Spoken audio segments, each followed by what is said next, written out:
Hello everybody, my name is Will and welcome back to Sprocket, and today we're going to be experimenting with building a Swedish S-tank. So these are a very interesting series of tanks. You can have a look at them on Google, they're real things, and they run using a system of suspension called, I think it's hydro-pneumatic. And it essentially, instead of moving the gun or the turret up and down like you would in an oscillating tank or in a conventional turreted tank, the S-tank moves the suspension, which allows the hull to lift the rear or raise the front to adjust the elevation of the gun. And the benefits of this are basically your profile. You can have a much lower profile tank, and also it works very well with an autoloader, because autoloaders need the gun to be aligned with the actual shell rammer, which puts the shell into the breech. And so if your whole tank never rotates, up and down relative to this autoloading system, your gun is always in that one spot, the autoloader can work very, very well. And there's other benefits, but we can't run over them just now. Now, the way that this thing works is essentially the same as my oscillating turrets. I made a tutorial for that. That's a YouTube short if you want to go see how those are made. The actual design elements, you can do, you can do custom mantlets with them, you can do oscillating turrets with them. Apparently you can do S-tanks with them, because, spoiler alert, this thing ends up working. But we'll go back to live commentary now. Okay. So, I'm going to do something a little bit different today. So what you have here is a kind of S-tank. So I came up with this idea a couple days ago, and I really didn't know if it would be, possible at all. But it seems to be remotely possible. So this suspension performs unbelievably poorly on those small bumps. But regardless of that, there's a few issues with this design at the moment in Sprocket, as I'm sure you can imagine, as it is, how do we say, not intended. So, number one biggest issue is if we go back to the designer and we pull this up, this is all a turret, and this is our hull. I know it looks a little bit goofy, but this shape is roughly hidden at most angles unless you look from the bottom. And that's kind of the best we can do at the moment, because we need to fit the engine, we need to fit the tracks, we need to fit the fuel, we need to fit the driver, all inside the hull. Now, obviously, we can take away basket space here. We can remove that entirely. So we've already bought ourselves a little bit more internal space to play with. But as you can see, this is going to be a limiting factor, and there's very little we can do about that. So no matter what, this design is going to have some difficulties due to the fact that we need this hull underneath in order for it to be remotely practical. Now, if I extend this out here, and let's just say bring it in this axis, and here we can actually see another example of one of this tank's big flaws, and this flaw is less to do with the actual movement of the turret. Now, obviously, you could build this turret and all of its vertices. You could build this turret and place all of its vertices. Hello? Oh, dear. That's no good. Okay. Oh, no. Oh, the positioning of the turret's all wrong now. Can we get it back? Yeah, okay, we got it back. Right. Yeah, you could do the positioning of this turret. You could do the shaping of this turret, all within normal conditions, because you could just put this thing the correct way up. For a turret, for a traditional turret, you can have this the inverted commas correct way up. However, there's no way of rotating the turret and all of its nodes in this kind of way. So if we press A, select all, and then rotate it, we need to do that to get the turret into position. And as you can see, oh, they are now. Well, okay. Never mind. Clearly there is a way. Earlier, my fixtures didn't move with it when I put them on. So I don't know why they are now, to be entirely honest. However, we're beyond that now, frankly. There's no way we can really fix that situation at this point in time. And I mean, it seems to have forgotten that all of my crew is meant to be in the turret here. which is minutely frustrating, but not too bad. We'll just sink this back in, and we've got our fixtures pretty much back as they were. We didn't have too many. There we go. I think the loader is still in the hull, but that's fine. Let's give this some ammo, and maybe we can take this thing out for a little test drive with just a couple more fixtures. So I might pop some fixtures on and see what we're looking at here, because I think there's promise. I think this could work. Okay, so she's far from perfect in terms of acting. How do you say, like the real S tank? So let's just pop some armor on her real quick, and we're not going to need thick. Let's go with something like 60 millimeters there, and just a big chunk of armor there, because that's completely flat. Obviously, this front plate is also completely flat, so let's make that very thick. And then down here, we'll probably just go with the same 60. And now you can see loads of armor. Really, really, really thick, effective thickness here. So no problems in terms of angling, should we say. It's quite good. We do have some concerns as far as it doesn't really look like it's doing the right thing, if you know what I mean. I'm just going to pop some armor on the sides real quick, and that's, yeah, the mirror's not working because obviously it thinks it's the other way up. But yeah, so in an ideal world, obviously we'd have the idler and the sprocket moving with our hull, in inverted commas. However, that's not really going to be possible within the current restrictions that we have because of Sprocket. Also, we can't have the aiming be down to the mouse, which would be nice, so we have to do it with WAS and D. So in order to offset that somewhat, I've added 2 degrees either side of gun training, which isn't how this thing works, but it allows me to have a little bit of fine control over the aim, where we're otherwise not going to be able to do that. So let's give this thing a bit of a beefier engine, so we're not, well, how do you say, really, really slow. And then we'll go fight some people and see if this thing is combat effective. Okay, we have a fair whack more mobility now, so this thing is quite capable of getting around.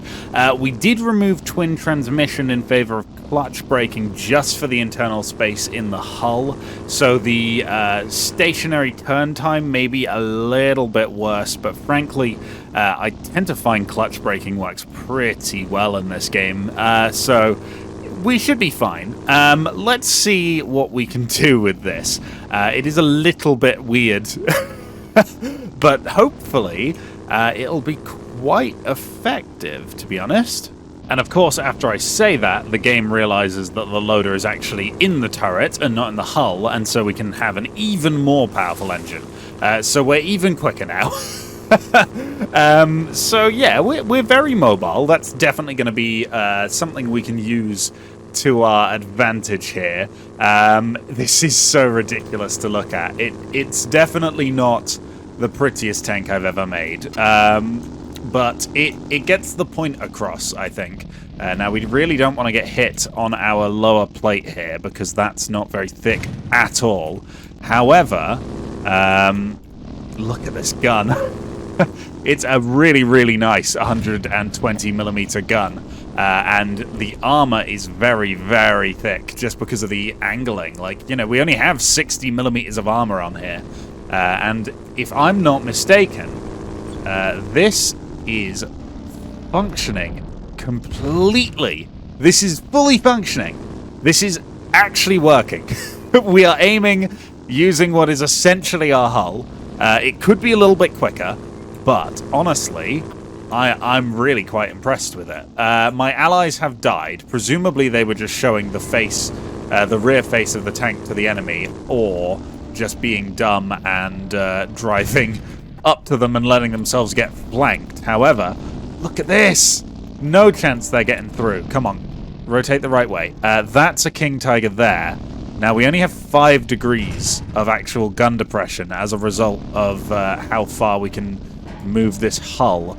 But that doesn't really matter, because we can kind of expose a lot more of our tank than we would normally feel comfortable doing. Because there's so much armor on the front of this thing. Can I get the lower plate of that tank? Not if I aim like that.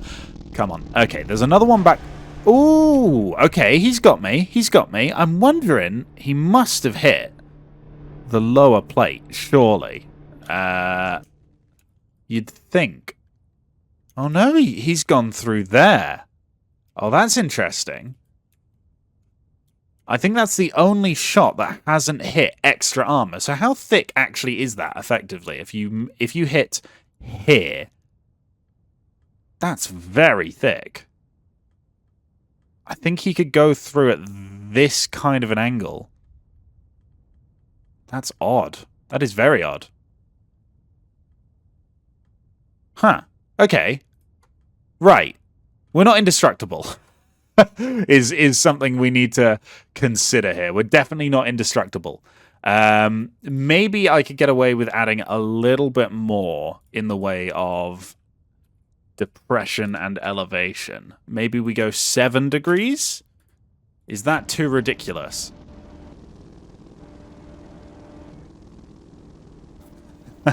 God, I really wish the idler came with it.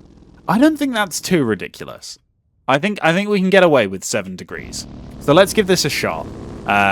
We have the APHE loaded again. Actually, you know what? There's a few more things I'd like to improve. Sorry, I was getting distracted. Add more of this turret drive and improve that time to max ratio, because obviously this is a very, very heavy turret. So it's taking a long time to get up to that max speed. Improving that is going to be very, very valuable. And there we go. 2 degrees either way. Maybe we could increase this to 3 just to help a little bit. But I don't think we really need to do that, to be honest. Okay. I think we are gonna be able to do this level. My allies are really, really, really stupid, so we may not get much help from them. However, I think we should be okay ourselves. I think because they technically have a turret, they're going, yes, yes, yes, we have a turret, and then not trying to actually aim the hull at the enemy, which they're going to need to do. And, oh, that's a horrible miss right there. We've just hit the really angled side of that Puma 2. That should be a pretty good kill, though. And retreat. I should probably give this thing the same reverse gears as forward gears, because I think that was part of the S-Tank program, was it would fire and then run away as fast as it could get into the battle. And all of my allies are now dead. So that's fine. There's a Puma 2, not a problem, he didn't even hit me. There's going to be lots and lots of Centurions down there. It would be very nice if I knew better where they were. I can see a couple, I think. So let's crest this little hill ever so slightly. That's one of my S-tanks there. That's an enemy, though. Our visibility isn't great because of where the gun sight is. It's here. I might be able to get a little bit more, but honestly, I'm not sure where else I could put the gun sight that wouldn't look completely ridiculous. But maybe we just accept that it looks completely ridiculous and put it, like, on the hull somewhere. Maybe that's the only way we're going to get good visibility out of this gun, but, you know, oh well. It's fine, really.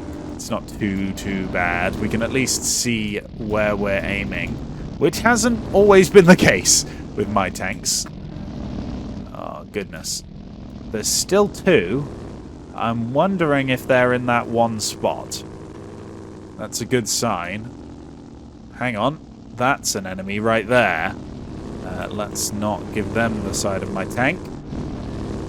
There's the new 7 degrees of depression coming in handy there. That wouldn't have been possible with the old 5, I don't think. I don't see him. Oh, no, I do. There they are. Okay. It's a Puma 2. We should be fine. Yeah, not a problem. Okay. Defense mission is going to be an absolute nightmare with this thing, but I feel like we should give it a shot, if nothing else. It's going to be chaotic, because none of my allies are going to be able to aim. Okie dokie, there's 7 friendlies and 7 enemies, but there may as well be 7 enemies and 1 of us, because I don't think any of the tanks on my team are going to be doing anything here.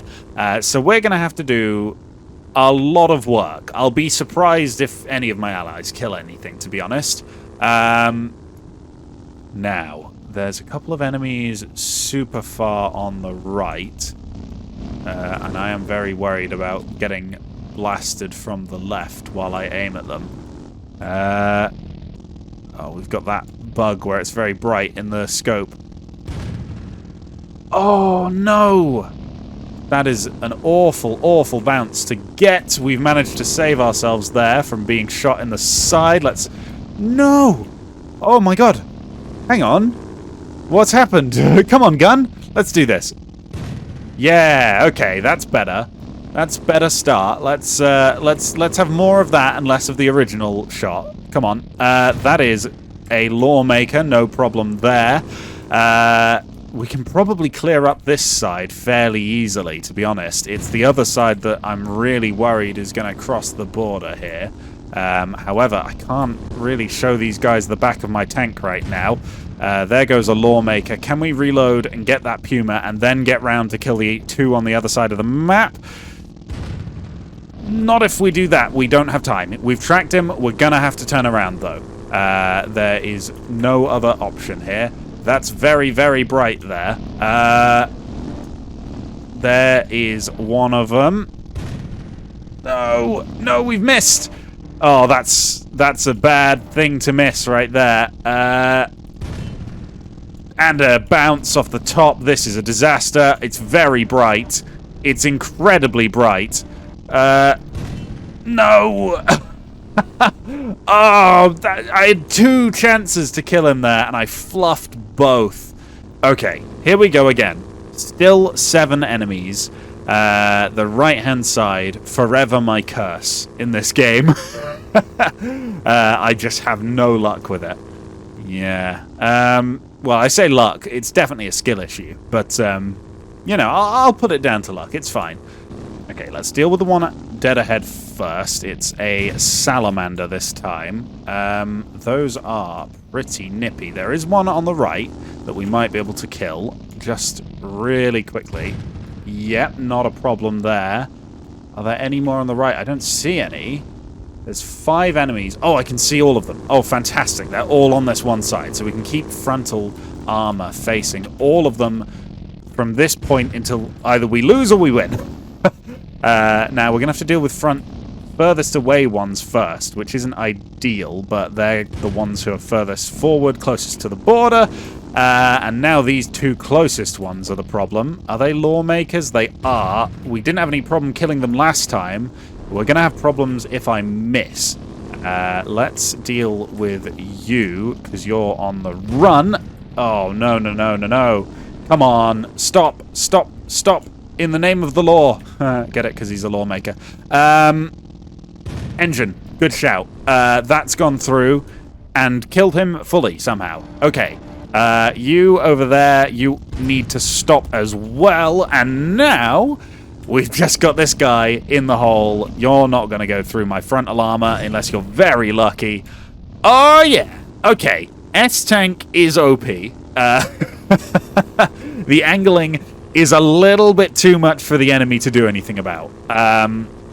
Now, obviously, a few things that I would like to see on this tank is, you know, obviously the sprocket and the idler moving and fenders, but I don't think there's any way of doing that.